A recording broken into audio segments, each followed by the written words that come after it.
No. with them, and McGriff did. And we can have, I argue with people on Twitter all the time about this. You probably see it. A big argument you get is, well, what about the 60s and amphetamine, and be greedy? Well, okay, amphetamines keep you awake. Steroids bulk you up in baseball really far. It's not the same thing. Yeah, no, that's a great point right there. Yeah, and for that matter, I've heard of Len Dykstra, drinking pots of coffee during a game or something of that nature. To get up and all this sort of. So, anyhow, other Braves, by the way, that are on the ballot, but it looks like a long shot. Andrew Jones, a 5-tool player certainly, but. Was he worthy of Hall of Fame status? I still can't believe Dale Murphy isn't in. That's my big, this guy should be in the Hall of Fame. Billy Wagner, from Southwest Virginia, from Marion and, Richfield, as a matter of fact, but he's getting those McGriff totals. It's real tough for him. And plus he's only a relief pitcher. I've always been, and I think this is the way it's going to go in the future, where we may see fewer pitchers because how can you vote for a guy who throws 1 inning a game? That sort of thing. And Sheffield, who also has the juicing rumors, but does have more than 500 home runs, which used to be a standard bearer, not anymore with the steroid era, but it used to be if you had 500 home runs, you were going into the Hall of Fame. That was,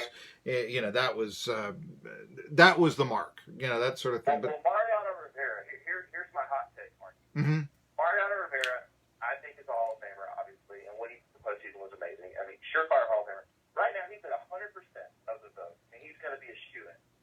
Well, okay, Billy Wagner has more strikeouts, a better strikeout per 9, a lower whip than Mariano Rivera. He's got the lowest opponent batting average in baseball history. If Billy Wagner isn't a Hall of Fame, lights out, just dominant closer, there never was one. He's got a better whip than Eckersley. He's got a better whip than Gossage. Several, Lee Smith. What hurt him was, I think, playing for some lesser teams, and he had a really small sample size in the postseason, and it wasn't good. He didn't do well in the postseason, but it was a really small sample size compared to, Mariano Rivera. But Billy Wagner, if you really look at it, you could really argue that he's got a strong Hall of Fame case. You have just become the favorite baseball podcaster of the Tri-Cities area, or at least Southwest Virginia. It's with that comment on Billy Wagner. Yeah, absolutely. You just want a lot of friends right there, Josh Brown of Knockahoma Nation. What can I say? I just, you talk about Rivera. Yeah, of course I'm going to put him in. All-time saves leader. We can say that saves is overrated. But, I'm not denying, Wahoo Sam Crawford has 311 triples. I don't have to hear the rest of the story. That's enough for me to put him in the Hall of Fame, okay? But I think of Mariano Rivera, you know what I think of? I think of Luis Gonzalez in the 2001 World Series and not holding on to that lead. And for that matter, I also think of Sandy Alomar going yard with 2 outs in the 8th inning for the Cleveland Indians in 97. The home run he had to hit at that moment, or else the Indians do not win that series. Mariano Rivera allows that home run to Alomar, opposite field. Indians come back in the game, win it in the 9th, win it the next day in the division series, go on to the pennant. That's what I think of Mariano Rivera. When they say how great he was in the postseason, I don't know of a Grover Cleveland Alexander moment, and I know that he's had 100 years for striking out Tony Lazzari to, be talked about and such, but I don't have that with Rivera. Those are the 2 postseason moments that I remember from Mariano Rivera. Say what you will. Would I vote for him? Yeah. I thought I was going to dunk on Mo, and then you just come in and just break the backboard. It was, I love it. No, say what you, and these people, and he's not going to be the unanimous Hall of Famer. There's never been one. But Ken Griffey Jr. had the most votes, as like 99.3% or so. I once remember reading a great column by Mike Downey, and it was, "Why wouldn't you vote Lou Brock for the Hall of Fame?" Really? Why wouldn't you vote Lou Brock? All these people didn't vote for Lou Brock. How is he not a Hall of Famer in your list? Right. And it was like that. But there you go. Now baseball has to be prickly, that sort of thing. So. Where do we go from here? I do want to ask you a little bit, and I mentioned this. Major League Baseball, I've had this story on the shelf for a couple of months, is going to launch an elite league for high school baseball players. Now, we know in today's day and age, you just don't make it playing high school ball, or for that matter, even just American Legion. There's travel ball. It's sort of like AAU in basketball, or for that matter, travel hockey and the juniors, that sort of thing, to become an NHL player. But do you have any thought on Major League Baseball launching an elite league for high schoolers? I mean, could that actually, nobody follows AAU basketball. They follow high school basketball. Could that actually be just another step that, although you think, okay, better player development, that much less of a reason to grow up playing or watching baseball? Do you have any thoughts on that? Yeah, I don't know much about it yet. I've read a couple of articles about this, but it sounds like it's a really good first step. I think that there's a lot of improvement that needs to be done, but it's I think anything that can help high school kids with baseball in a cheaper way, which I think this is doing, is fantastic. I think. Okay. As we've talked about before, Marky, when you talk about youth baseball before college, it is just so expensive. It's camps that these kids go to that they spend $1,000 to go to. It is travel ball has honestly, it's made it into kind of this white elitist sport, and these kids can't afford to play. And what happens is, and this could be a whole other show. You have MLB franchises finding cheaper talent in places like the DR and Panama. So I think this is great. I think it's great for baseball, and I'm a huge. I get on my soapbox about how baseball needs to. They're losing a whole demographic of kids, of African American kids primarily. And when you look at baseball, I mean, the only black guys playing is like Andrew McCutcheon, that's it. And maybe two or three other guys. And so it's you're losing all these kids because NBA is just killing it, in my opinion, with marketing. And they're making it easier, more accessible. And same with football. I mean, football, if you're an 8-year-old kid, I mean, shoulder pad and a helmet, and you're off the races.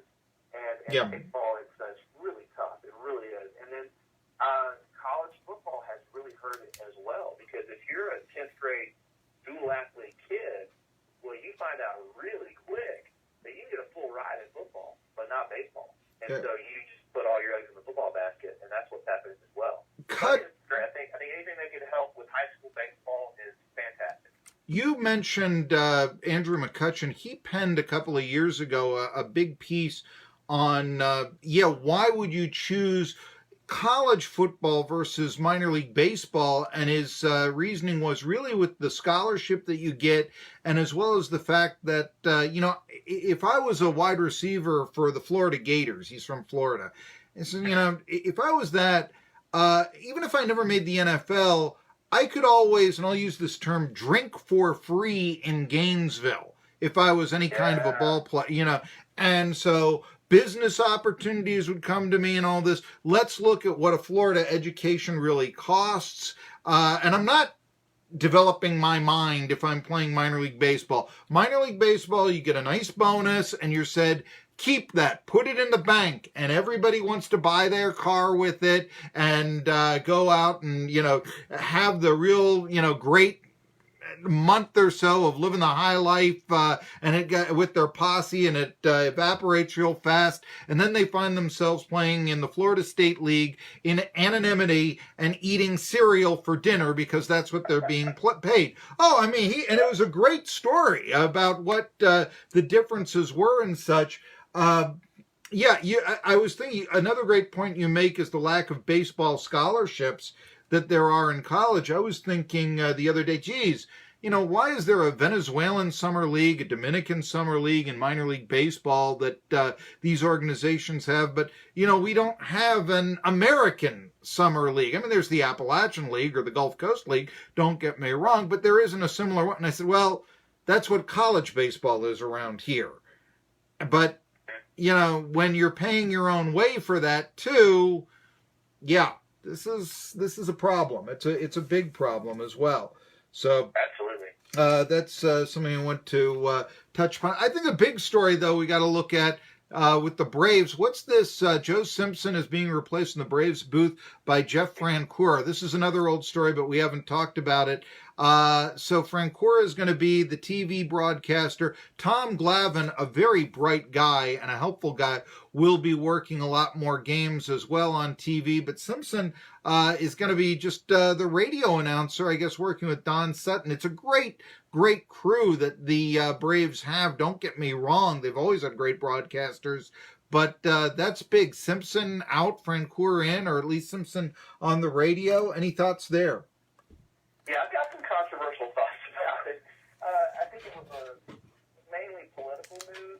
I like Jeff Francoeur. I think he's fantastic. I think he's actually going to do a great job. I really do. I'm happy for him. But they did it for political reasons. Last year, Joe Simpson got in trouble twice over, in my opinion, nothing. He made a comment during batting practice when the Dodgers were, I think, in Atlanta. And the Dodgers players were all wearing T-shirts, and some of them were wearing their baseball pants without socks. They're kind of like they were wearing capris or something. Mm-hmm. And Joe Simpson, who's just an old school guy, had a harmless opinion about it, and he said that he thought it just looked unprofessional. And he also said that, if you're a kid with your dad watching the batting practice, well, the names are on the back of the jersey, so you don't know who's who, and that's all he said. Well, what happened? Because it's 2018, or it was 2018, and everything's sensational, and all these guys want clicks and views on their website, they freak out, and they write these sensational articles about how Joe Simpson, bashed the Dodgers for being unprofessional while they were wearing, wait for it, strike out cancer T-shirts.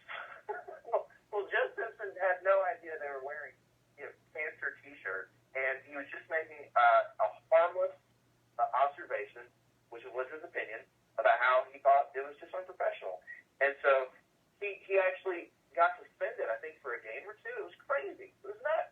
And he had to come out and apologize, because 2018. And then a couple months later, the Braves are playing the Nationals, and Joe Simpson makes a small comment about Juan Soto. And Simpson says something about, he's a great hitter for 20 years old, if he really is 20. And it was kind of a joke because Soto looks like he's about 35. And so what happened? Everyone freaked out. Someone played the race card, and he had to apologize again. He gets kicked off, I think, for a weekend, like a weekend series because of this. It was crazy. And so I think the Braves were feeling a lot of political pressure and wanted to distance themselves from the old curmudgeon that is Joe Simpson. And I feel bad for Joe Simpson. I'm a huge Joe Simpson fan. I think he's fantastic. He might not be the most exciting announcer in baseball, but I think he's great, and I think he got the raw end of the deal. That's my personal opinion. And he actually, from what I read, wasn't happy about the news and was kind of bummed about it. But he's a stand-up guy. I think he's going to do fine on the radio. And at the end of the day, I think Frenchie is good, and I think he will do well. Which the ironic thing to me is Jeff Francoeur is actually more old school than Joe Simpson, and he's gonna rub people the wrong way and get in trouble because he's more outspoken on some things, I think, than Joe Simpson is. So that'll be funny in a year or two when all these social justice warriors get mad at Frenchie for saying something about whoever. I couldn't agree with you more. Certainly as a sports talk show host, my job is to make hard-hitting and at times controversial opinions. And, there's a difference between, I don't know, calling for the assassination of public officials, and here's a team wearing T-shirts and batting practice. This is not a good look. One is a legitimate opinion. One should be, let's get the other guy off the air, that sort of thing.